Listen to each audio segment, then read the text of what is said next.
सतगुरु भगवान की जय। तो ये सतगुरु भगवान पूर्ण ब्रह्म परमेश्वर कबीर साहब हैं। ये सत्य पुरुष अविनाशी राम हैं। ये सतलोक से चलकर सतगुरु आए हैं प्रकट होके। परमात्मा शब्द स्वरूपी है, शब्द रूप में प्रकट है आज धरती पर।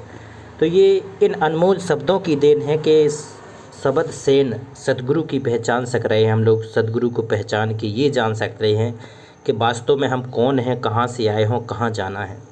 तो ये पूर्ण ब्रह्म परमेश्वर अविनाशी राम कबीर साहब के जो शब्द हैं ये अनमोल हैं। एक एक शब्द में बहुत भेद है, समर्पण है, सतगुरु के प्रति श्रद्धा है, विश्वास है। तो आज का ये शब्द अनमोल है। कहते हैं शहर बेगमपुर गम को ना लहे, होए बेगम सो गम पावे। मतलब हर चीज़ में कितना रहस्य छिपा है। जैसे कहते हैं कनक कनक ते सोगने, कहती है एक कनक का अर्थ हो सोना, एक का है धतूरा। तो यहाँ बेगम, आहा, जहाँ कोई गम नहीं है और गम को पावे, उस स्थान में जाने के बाद कोई गम नहीं है, और ना जाओ तो कितना गम है इस धरती पे। तो कबीर साहब कहते हैं शहर बेगमपुर गम को ना लहे। जब वो पूर्ण ब्रह्म परमेश्वर अविनाशी राम कबीर साहब के सतलोक में जो जीवात्मा चला जाएगा ना, उसको किसी प्रकार का कोई गम नहीं रहेगा। वो पूर्ण मोक्ष को प्राप्त कर जाएगा। वो काल के जाल से हमेशा हमेशा के लिए निकलकर अपने परम पिता परमेश्वर, परम पति, परम ईश्वर के पास पहुंच जाएगा और असंख्यों युगों कल्प युगों तक वो उसी लोक में रहेगा, सतयोग में, सतलोक में। होए बेगम सो गम पावे। और जिसके पास ये भक्ति नहीं है, जो भक्ति नहीं करेगा, जो सतगुरु की सेवा नहीं करेगा, बंदगी नहीं करेगा, वो इसी लोक में रहेगा, इसी मृत लोक में रहेगा। लख 84 योनियाँ भी भोगेगा, जन्म मरण के चक्र में भी पड़ा रहेगा और असंख्य युगों तक वो सतलोक नहीं जा पाएगा। तो कहते हैं गुणों की गम ना अजब विश्राम है। आहा, गुणों होता है गुरु। पूर्ण गुरु के सत्संग के बिना कोई विश्राम नहीं है, कहीं भी विश्राम नहीं है, कहीं भी। कहती हैं ये आत्मा का कोई विश्राम घर नहीं है। 21 ब्रह्मांड ये काल भगवान की है, एक जगह रहने नहीं देता है। पुण्य करोगे, कर्म अच्छे करोगे तो ये ऊपर के लोकों में जाके तुम्हारी पूरी पूंजी लुटवा देगा और फिर नरक में भेज देगा। कर्म भी अच्छे कर्म का फल अच्छा देगा, बुरे कर्म का बुरा देगा। अच्छा कर्म के चक्कर में पूरी भक्ति नष्ट करके लख 84 में डाल देगा ये। तो कहते गुणों को गम ना अजब विश्राम है। यहाँ कोई विश्राम नहीं है जब तक वो पूरा सतगुरु आपको नहीं मिल जाएगा। सैन को लखे सोई सैन गावे। सैन होता है संकेत। जो सतगुरु के संकेत को लखेगा ना, समझेगा, जो उनके सत्संग को सुनेगा, समझेगा, वचन को सुनेगा, समझेगा, मंत्र लखेगा, सार शब्द का भेद मानेगा, सतनाम का जाप करेगा, अजप्पा जाप श्वास उश्वास से जपेगा। ये 2 अक्षर का भेद है, पूर्ण गुरु बताएगा। कहते हैं सैन को लखे सोई सैन गावे, और मुख वाणी तिको स्वाद कैसे कहें। आहा, और स्वाद पावे सोई सुख पावे। कहते हैं जैसे गूंगा होता है ना, गुड़ का स्वाद नहीं बता सकता है कि मीठा है कि खट्टा है, कैसा है, लेकिन आनंदित होगा। इसी प्रकार से जो गुरु मुखी वाणी है, जो गुरु के मुख से बोले वचन हैं, जो सही शिष्य होगा, भगत होगा, साधक होगा, तो उसकी आत्मा ना हृदय प्रतिफलित हो जाएगा, आत्मा गदगद हो जाएगी कि हमारे सतगुरु भगवान हमारे लिए कितना सुंदर शब्द बोल रहे हैं। हमारे सतगुरु ने हमने कितना पवित्र ज्ञान दिया है जिससे हमारी आत्मा का रोम रोम खिल गया। कहते हैं स्वाद पावे सोई सुख माने। सबसे बड़ा सुख हो जाएगा। कहते हैं अगर सतगुरु के चंद क्षण, कुछ क्षण अगर चरणों में बैठ के आपने अगर सत्संग सुन लिए ना, तो ये सबसे बड़ा सुख हो जाएगा। इससे बड़ा कोई सुख नहीं है इस पृथ्वी लोक पे। कहे कबीर या सैन गूगा तई, होए गूगा सोई सैन जाने। कहते हैं वैसे तो कबीर साहब ने कहा है कि जो गूंगा है, जो बोल नहीं सकता है, वो पता नहीं सकता है भक्ति विधि का। तो परमात्मा कह रहे हैं कि बेटे अगर यहाँ नहीं समझ रहे हैं लोग तो गूंगा बन जा, ना किसी को कुछ बोल ना बता, मौन धारण कर ले। होई गूंगा सोई सैन पावे। वो संकेत पाले भगवान का कि अब तुम्हें यहाँ नहीं रहना है। कहते अगर तुम अपना उद्धार करा के सतलोक चला गया ना, तो भगवान तुझसे बहुत खुश हो जाएंगे। क्योंकि ये जिसको समझ में आ गया और जो इसके काल के जाल से निकल गया वो निकल गया, और जो किसी के भी चक्कर में रह गया सो वो रह गया। ये तो कुंडली जैसा है। कबीर साहब ने लिखा है कि नागिन होती ना, अपने बच्चों को खा जाती है, और एक आध जो होता है कुंडली में से वो निकल जाता है धोखे से, तो फिर उसको नहीं पकड़ती नागिन।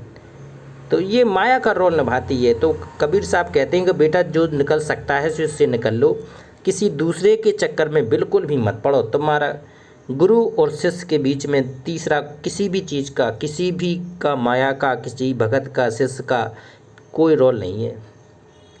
कहते हैं आप मार्गदर्शन करने वाले और शिष्य करान चलने वाला, तीसरे का कोई रोल ही नहीं है इस भक्ति मार्ग में।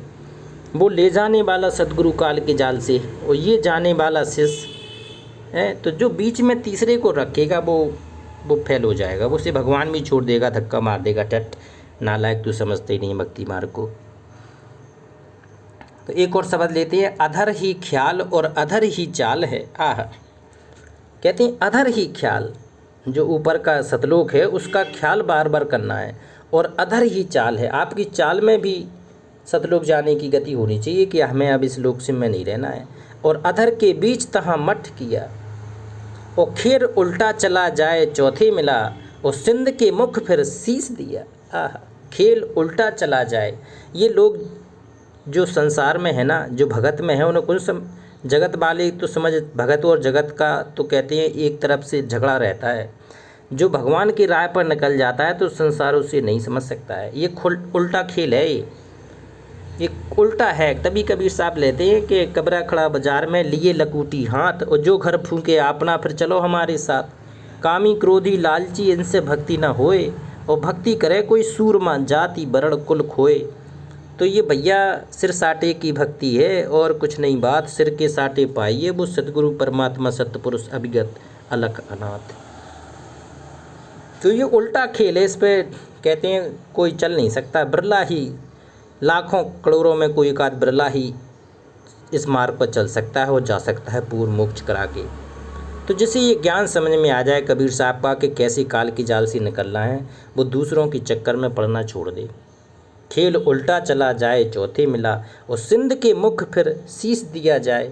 तो कहती हैं तन मन धन सब अर्पण सतगुरु के चरणों में कर देना चाहिए कि मालिक अब हमने समर्पण कर दिया है, तुम जैसे चलाओ वैसा चलूँगा, मैं जो खाने को दो खाऊँगा और ना दो तो भूखे रहूँगा। इतना समर्पण जब प्रेम आ जाएगी, श्रद्धा आ जाएगी, तब सतगुरु प्रसन्न हो जाएगा।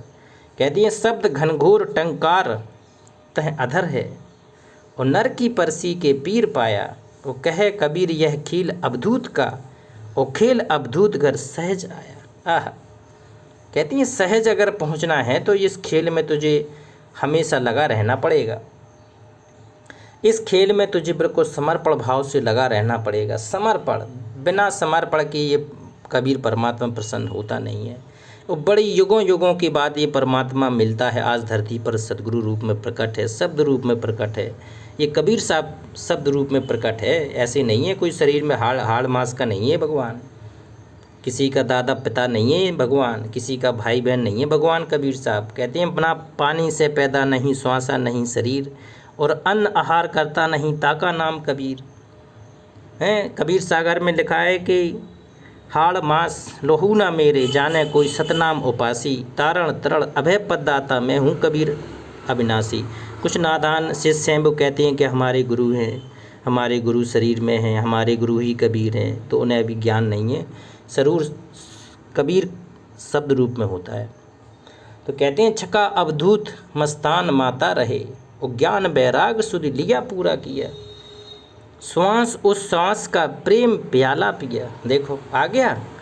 कहते हैं श्वास उश्वास से क्या मतलब है बेटा, श्वास ही श्वास अजब पजाप है, दो अक्षर का भेद है। कबीर साहब खुद आके बताते हैं कि श्वास उश्वास में नाम जपो बिरला श्वास मत खो, और ना जाने इस श्वास का आबन हो कि ना हो।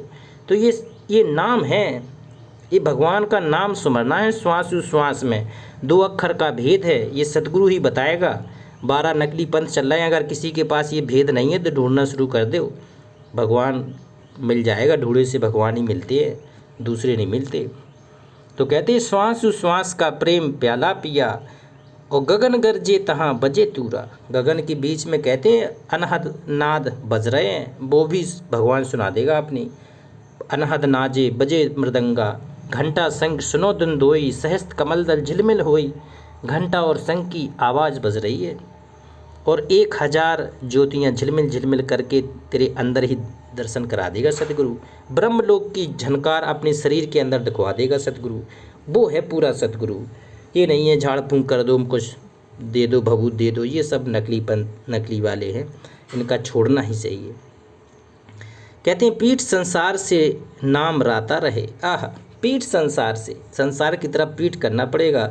संसार को खुश करेगा तो भक्ति पे चल ही नहीं सकता है। और नाम राता रहे, नाम से जोड़ना पड़ेगा आपको। नाम, कभी इस परमात्मा के नाम से अपने आप को जोड़ना पड़ेगा, नाम के सहारे रहना पड़ेगा। बेनाम कुछ नहीं मिलेगा, नाम सहित वेद पतन भला। जो दर दर मांगे भीख है, तो नाम के सहित अगर आपको कोई कहीं भी चला जाए लेकिन नाम के साथ में रहे, सब कुछ उजड़ जाए लेकिन सतगुरु का नाम हृदय में बना रहे, ये सत कबीर भगवान आपके साथ बना रहे, तो कुछ नहीं बिगड़ा। कहते जतन जरना लिया सदा खिले। जरना क्या होता है? जरना होता है दृढ़ निश्चित।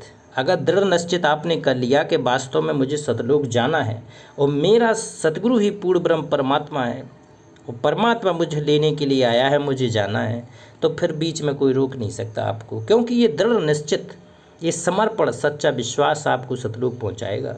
दूसरी कोई चीज़ नहीं पहुंचाएगी। सच्चा समर्पण, प्रेम, सतगुरु, अपने भगवान सतगुरु भगवान के प्रति सच्चा प्रेम आपको ऊपर की यात्रा कराएगा। कहे कबीर गुरु पीर के सुरखरू और परम सुख धाम तहाँ प्राण मेले। आह, वो परम सुख धाम है सतलोक, वहाँ प्राण मेरे सतपुरुष भगवान कबीर साहब रहते हैं। मेले मतलब रहते हैं। और जो आज शब्द रूप में सतगुरु प्रकट हैं, वो शब्द रूप में आपको सतपुरुष रूप में वहाँ भी मिलेंगे। तो कहें कबीर गुरु पीर के सुरखरू और परम सुख धाम तहाँ प्राण मेले। आह, वहाँ मेरे प्राण प्रियतम, मेरे पूर्ण ब्रह्म परमेश्वर अविनाशी राम कबीर साहब साक्षात बैठे हैं। कहते हैं कर नैनो दीदार महल में प्यारा है। वहाँ महल में मेरा भगवान बैठा है, जिसके सहारे हमें वहाँ पहुँचना है। जब वहाँ जाएंगे, वहाँ भगवान मिल जाएंगे, तभी तो खुशी होगी। कहते हैं हंसा करत चोर सुर भूपा, वो सत्य पुरुष दरबारा है। ये कबीर साहब सब लिख के गए हैं। वहाँ दरबार है, वहाँ भगवान बैठा है, वहाँ हमें भगवान मिलेगा ऊपर, तभी तो साधना करने में मज़ा आएगा। नकलियों को छोड़ के भगवान को ढूंढना शुरू करो। ये पूर्ण ब्रह्म परमात्मा कबीर साहब है, ये आपको रास्ता देगा।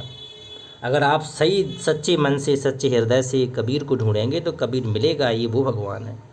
एक बार पूर्ण ब्रह्म कबीर साहब के जयकारा लगाते हैं। पूर्ण ब्रह्म परमेश्वर कबीर साहेब की जय।